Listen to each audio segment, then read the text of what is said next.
હાલો friends, મારા કિચનમાં હાર્દિક સ્વાગત છે. ફ્રેન્ડ્સ, આજની રેસીપી આપણે ભાખરી બનાવીશું. ભાખરી ઉપર આવી રીતે ઘીને ઉમેરીશું. આપણે ભાખરી બનાવવા માટે કયા પ્રકારનો લોટ લેવો, કઈ રીતે બનાવી, એમાં શું ઉમેરવું, એનાથી ભાખરી ઉપરથી ફરસી અને અંદર પોચી બનશે, એ બધું હું આજના વિડીયોમાં તમને જણાવીશ. તો ફ્રેન્ડ, હું તમને હંમેશા કહું છું કે મારી ચેનલને હજી સુધી સબસ્ક્રાઈબ ન કરી હોય તો સબસ્ક્રાઈબ કરી અને બેલ આઇકન બટનને જરૂરથી દબાવજો. સર્વપ્રથમ આપણે એક મોટું વાસણ લેશું. એમાં આપણે 3 વાટકી ભાખરીનો લોટ લેશું. ભાખરીના 3 પ્રકારના લોટ હોય છે. ઝીણો, જે રોટલીનો કરતા હોય એથી થોડો કરકરો, એ ભાખરીમાં ઉપયોગ થાય છે. થોડોક આનાથી કરકરો હોય એનાથી લાડવા બનાવી શકાય છે. ભાખરી 3 પ્રકારની લોટમાંથી બને છે. એમાં આપણે 3 વાટકી લોટ ઉમેરીશું. આ ભાખરીનો લોટ પરફેક્ટ છે એટલે આપણે 3 વાટકી આમાં ઉમેરેલી છે. હવે આપણે ટેસ્ટ પ્રમાણે મીઠું ઉમેરીશું. અડધી ચમચી મીઠું ઉમેરીશું. મીઠું નાખવાથી ભાખરીનો ટેસ્ટ ખૂબ જ સરસ આવે છે. હવે આપણે એમાં નાખીશું જીરું. જીરાને આવી રીતે આપણે અધકચરું હાથની મદદથી કરી નાખીએ.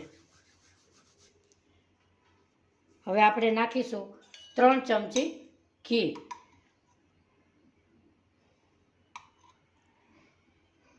તમે ખાલી તેલમાં કરવી હોય તો પણ તમે કરી શકો છો.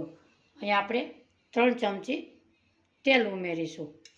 ભાખરીમાં થોડુંક તેલ ને ઘી વધારે હોવાથી તો જ આપણી ભાખરી એકદમ ટેસ્ટી એવી બને છે. હવે આપણે એકદમ મિક્સ કરી લઈશું. મોણ મુઠ્ઠી પડતું દેવામાં આવે છે તો જ આપણી ભાખરી બિસ્કિટ જેવી બને છે. આપણું મોણ એકદમ સરસ પરફેક્ટ છે. હવે આપણે એમાં નાખીશું અડધી વાટકી દૂધ. દૂધ નાખવાથી આપણી ભાખરી ફરસી અને માવાદાર બને છે. હવે આપણે મિક્સ કરી લઈએ. ભાખરીનો લોટ હંમેશા કઠણ જ બાંધવાનો હોય છે.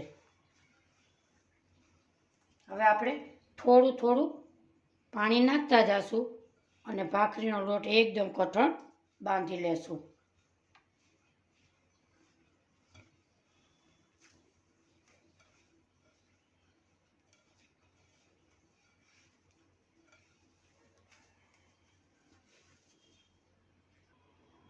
આપણો લોટ ભાખરીનો એકદમ સરસ કઠણ બંધાઈ ગયો છે. એમાં આપણે અડધો કપ પાણી જોયું છે. હવે આપણે આ ભાખરીના 3 સરખા લુવા કરી લેશું. ભાખરીના હંમેશા મોટા લુવા જ વરસે. હવે આપણે ભાખરી વણી લેશું અને આપણે સાઈડમાં મૂકીશું અને ભાખરીને એક પાટલી વેલણથી વણી લેશું. આવી રીતે આપણે ગોળ ગોળ એવી રીતે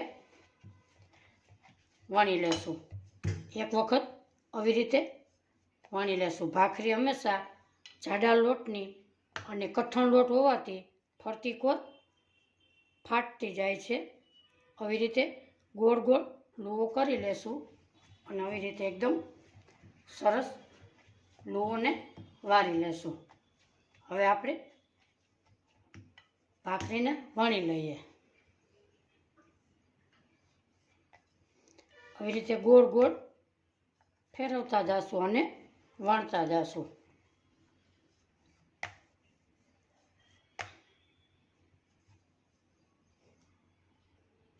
આપણી ભાખરી એકદમ સરસ વણાઈ ગઈ છે.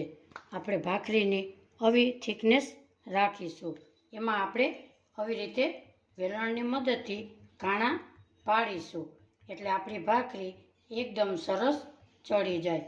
હવે આપણી ભાખરી તૈયાર છે. આપણે હવે ગેસ તરફ જઈએ. અહીંયા આપણે ગેસ ઉપર એક લોઢી મૂકેલી છે.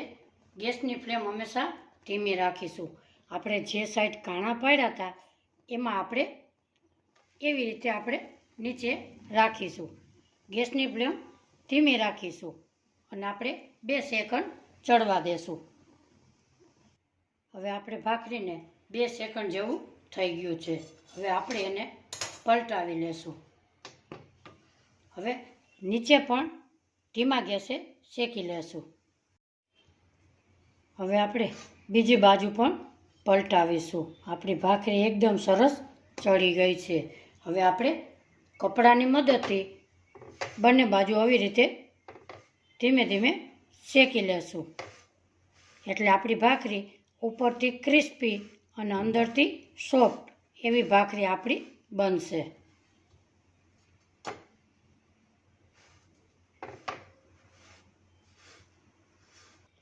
આપણી ભાખરી એકદમ બંને બાજુ ક્રિસ્પી થઈ ગઈ છે. હવે આપણે એને નીચે ઉતારી લેશું અને બીજીને પણ આવી જ રીતે શેકી લેશું. ભાખરી ગરમ ગરમ હોય ત્યારે તમારે ચોપડી લેવી.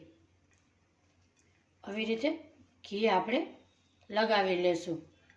આપણી ભાખરી એકદમ સરસ ક્રિસ્પી એવી બની છે. આપણી બીજી ભાખરી પણ એકદમ સરસ ચડી ગઈ છે. હવે આપણે સર્વ કરી લઈએ.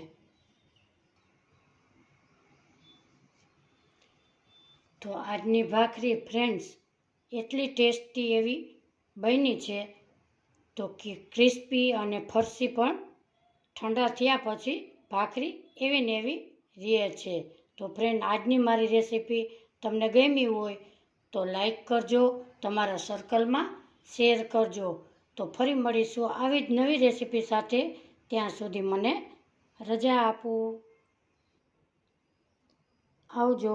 જય શ્રી કૃષ્ણ.